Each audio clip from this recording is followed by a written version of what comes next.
नमस्कार, मैं हूं आपके साथ मयंक। आज 30 तारीख है। इस वक्त की बहुत बड़ी खबर, अमेरिका ने ईरान पर बड़ी स्ट्राइक की है। ईरान के 10 अलग अलग लोकेशंस पर 10 शहरों पर हमले किए गए हैं। बंदर अब्बास में धमाके की आवाजें हैं, केशम आइलैंड पर हमले किए गए हैं, कीश आइलैंड पर हमले किए गए हैं।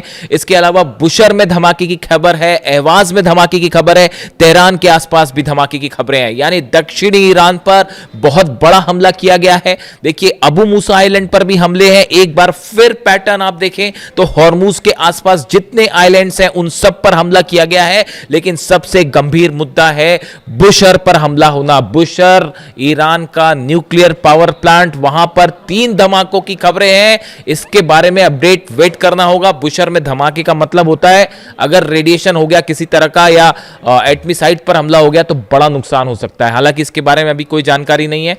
जो अपडेट बुशर से आएगा मैं आपको पहुंचाऊंगा। अमेरिका की सेंटकॉम की तरफ से बयान आया है कि जॉर्डन पर जो हमले किए थे ईरान ने, ये उसका बदला लिया गया है।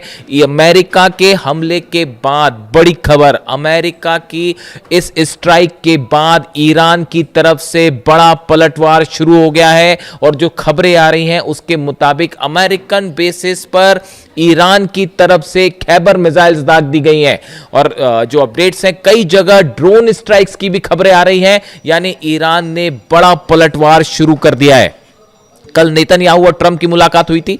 उस मीटिंग के बाद जो बयान सामने आए थे डोनाल्ड ट्रंप के, और यह कहा गया था कि ईरान पर बड़ी कार्रवाई की जाएगी अगर ईरान ने डील नहीं की तो जो है ईरान पर अब तक का सबसे बड़ा हमला होगा। इस तरह की बातें सामने आई थी। उसके बाद ही ये बात क्लियर हो चुकी थी कि अमेरिका जो है वो हमला करेगा। और सेंटकॉम की तरफ से ये एयर स्ट्राइक्स की गई हैं, फाइटर जेट से हमले किए गए हैं, टॉमहॉक मिसाइल से हमले किए गए हैं।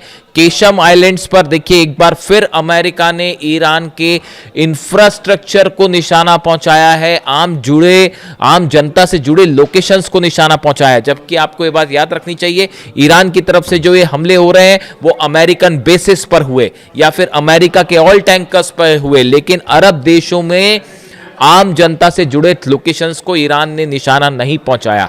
जबकि अमेरिका की तरफ से जो हमले किए जा रहे हैं वो आम जनता से जुड़ी लोकेशंस पर हो रहे हैं। केशम आइलैंड पर बताया जा रहा है कि वहां पर एक बिल्डिंग गिरने के बाद कई लोग उस बिल्डिंग में नीचे दब गए, जिसमें से 2 बच्चों को भी नीचे निकाला गया है। यानी आप देखिए, छोटे छोटे मासूम बच्चों के ऊपर भी जो है टॉमहॉक मिसाइल्स बरसाई जा रही हैं।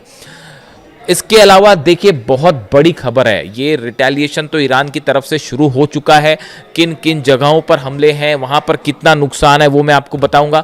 लेकिन 2 बड़े अहम डेवलपमेंट हैं जो ये बता रहे हैं कि अब ये जंग पूरे अरब में फैलेगी। देखिए, मैंने आपको पहले ही कहा था कि ये मामला जो है वो इतनी आसानी से शांत नहीं होगा और अब ये जंग फैलती जा रही है और या तो ये साजिशन फैलाई गई है। देखिए, इस बात को समझिए आप। इजिप्ट में अमेरिका की एलएनजी स्टोरेज पर हमला हुआ है। देमेत्या पोर्ट पर पहली बार इजिप्ट में अमेरिका की एक ऑयल फैसिलिटी जहां पर एलएनजी स्टोरेज रखे हुए थे उसके ऊपर हमले किए गए हैं। उसके ऊपर ड्रोन स्ट्राइक हुई है और एलएनजी स्टोरेज में 3 टैंक्स थे, उसमें से एक में आग लग गई। बाकी 2 टैंक जो हैं वो उस पर राहत बचाव कार्य जारी है, वहां पर आग बुझाने का काम जारी है और बताया जा रहा है कि बाकी 2 स्टोरेज सुरक्षित है। लेकिन यह पहला मौका है जब इस जंग में इजिप्ट को टारगेट किया गया है। लेकिन इजिप्ट में भी पोर्ट पर जो टारगेट किया गया वो एलएनजी स्टोरेज को, और वो भी किसके? अमेरिका के। ड्रोन स्ट्राइक की गई। माना यह जा रहा है, ऐसी खबरें हैं सोर्सेस से कि शायद 136 ड्रोन से यह हमला किया गया है और अमेरिका की ऑयल फैसिलिटी को निशाना बनाया गया है इजिप्ट में। इजिप्ट का रिएक्शन देखने वाला होगा कि अल-सीसी क्या कहते हैं, मिस्र क्या कहता है इस पूरे मामले को लेकर। इसी तरह से आप देखिए, ये जंग जो है वो पूरे अरब को अपने कब्जे में लेती जा रही है। जो हमले इराक में हुए, देखिए कल सऊदी की तरफ से और अमेरिका की तरफ से जो हमले किए गए, खास तौर पर इराक में, उस हमले में 4 आईआरजीसी के एडवाइजर्स भी शहीद हुए हैं, वो मारे गए हैं। जो खबरें हैं उनके मुताबिक इराक के उन संगठनों पर हमला किया गया जो कि ईरान से समर्थित है और उन्हीं की एडवाइजिंग के लिए जो है वो ईरान से आईआरजीसी के कई सदस्य गए हुए थे उन, और वो हमले में वो भी शहीद हुए हैं, वो भी मारे गए हैं। 4 लोगों के जो है पर हमले की खबर थी। इस तरह से टोटल 20 कैजुअलिटी हुई है वहां पर, जिसके बाद भयंकर गुस्सा देखा जा रहा है आईआरजीसी में। और आईआरजीसी की तरफ से पहले ये कह दिया गया है कि आईआरजीसी के सैनिकों पर हर शहादत का बदला लिया जाएगा, जिसके बाद अब ये माना जा रहा है कि ईरान की तरफ से क्या सऊदी पे हमले हो सकते हैं। ऑलरेडी सऊदी में ड्रोन स्ट्राइक्स की खबरें आ रही हैं कि एक बार फिर ड्रोन देखे गए हैं इस सऊदी में। ये हमले हुती की तरफ से हैं या किसने लॉन्च किए ड्रोन्स, ये अभी पता नहीं है। लेकिन देखिए सऊदी में ऑयल रिफाइनरीज अरामको में जिस तरह से हमले हुए, वो आग अभी बुझी भी नहीं है। यानबू की तेल पाइपलाइन उड़ा दी गई। जो लाल सागर है वहां पर सऊदी के सारे जहाज रोक दिए गए हैं। 3 जहाजों पर फिर हमला किया है, एक ड्रोन गिरा दिया गया है सऊदी का। यानी देखिए सऊदी अब ये जंग में एंटर कर चुका है, चाहे आप चाहें ना चाहें।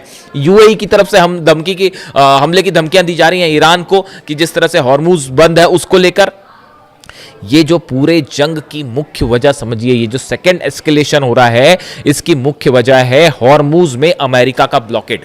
अमेरिका ने अरब सागर के आसपास अपने 20 जहाज लगा रखे हैं, जो कि वॉरशिप्स हैं, वो लगा रखे हैं, जिसमें यूएसएस पीटरसन इसको लीड कर रहा है। और जितने ईरान के जहाज वहां से निकल रहे हैं उनको रोका जा रहा है, ईरान जाने से जहाजों को रोका जा रहा है, उन पर कब्जा किया जा रहा है, उन पर जो है तलाशी अभियान चल रहा है। इसी बात से ईरान नाराज है। ईरान ने यह कहा अगर आप हमारे जहाजों को रोकने की कोशिश करेंगे, हमारी ऑयल फैसिलिटीज पर हमले करेंगे, हमारी अगर इकोनॉमी को, आप तेल इकोनॉमी को अगर आप नुकसान पहुंचाते हैं, तो बदला होगा आपकी भी तेल जो इकोनॉमीज है, इंटरेस्ट है, उनको हर्ट किया जाएगा। नतीजा यह है सऊदी जल रहा है, इजिप्ट जल रहा है, यमन पर हमले हो रहे हैं, इराक पर हमले हो रहे हैं, यूएई खतरे में है। आप देखिए हालात क्या है, जॉर्डन, कुवैत, बहरीन, सब जगह अमेरिकन बेसिस तबाह है। यानी कुल मिला के अब ये जंग पूरे अरब को अपनी गिरफ्त में ले चुकी है। और अगर इस वक्त इस जंग को नहीं रोका गया, आप सच मानिए, अगर अभी भी इस जंग को नहीं रोका गया, तो हम एक ऐसी हालात की तरफ बढ़ रहे हैं जो शायद वर्ल्ड वॉर 2 के बाद के समय बने होंगे। और इसकी वजह है सिर्फ तेल का इंटरेस्ट। आप देखिए बुशर पर हमले जो बार बार हो रहे हैं, मैं अपने 4-5 वीडियो में बार बार ये बात कह चुका हूं, बुशर पर हमला बेहद घातक साबित हो जाएगा। अगर बुशर के कोर पावर प्लांट पर एक भी मिसाइल गिर गई और वहां से रेडिएशन हो गया, कुछ नहीं बचेगा, पूरा अरब जलकर खाक हो जाएगा। ईरान में तो जो नुकसान होगा, सऊदी जलेगा, यूएई जलेगा, इजराइल जलेगा, रूस तक रेडिएशन जाएगा, और उसके बाद क्या पलटवार होंगे कोई सोच नहीं सकता। रूस क्या करेगा, चीन क्या करेगा, उसके बाद जो हालात हैं वो ऐसे हो जाएंगे कि कोई सोच भी नहीं सकता। तो देखिए कुल मिला के ये जंग अब एक बार फिर से एक नए एस्केलेशन की तरफ बढ़ गई है। और हालात ये है, सेंटकॉम की तरफ से जो बयान आए हैं, सेंटकॉम ने अभी ये डिटेल जारी नहीं किए गए कि कहां कितना नुकसान हुआ है, क्या क्या हमले हुए, लेकिन जो खबरें ईरान से हैं, ये बड़ी स्ट्राइक थी जो अमेरिका की गई है, और ईरान ने बड़ा पलटवार शुरू कर दिया है।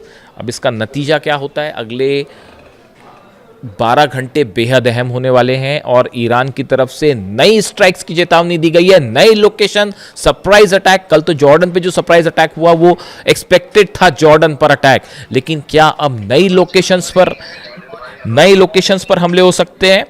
इसको लेकर जो है वो तमाम कयास लगाए जा रहे हैं। क्या डिएगो गार्सिया पर हमला हो सकता है, यूरोपीय ठिकानों पर हमले हो सकते हैं? लेकिन फिलहाल जो खबर है, अमेरिका की स्ट्राइक से ईरान के 10 शहरों में बड़ा नुकसान हुआ है। इससे जुड़ी जो भी जानकारी होगी मैं आप तक पहुंचाऊंगा। कमेंट करके बताइए वीडियो कैसा लगा। Thank you so much.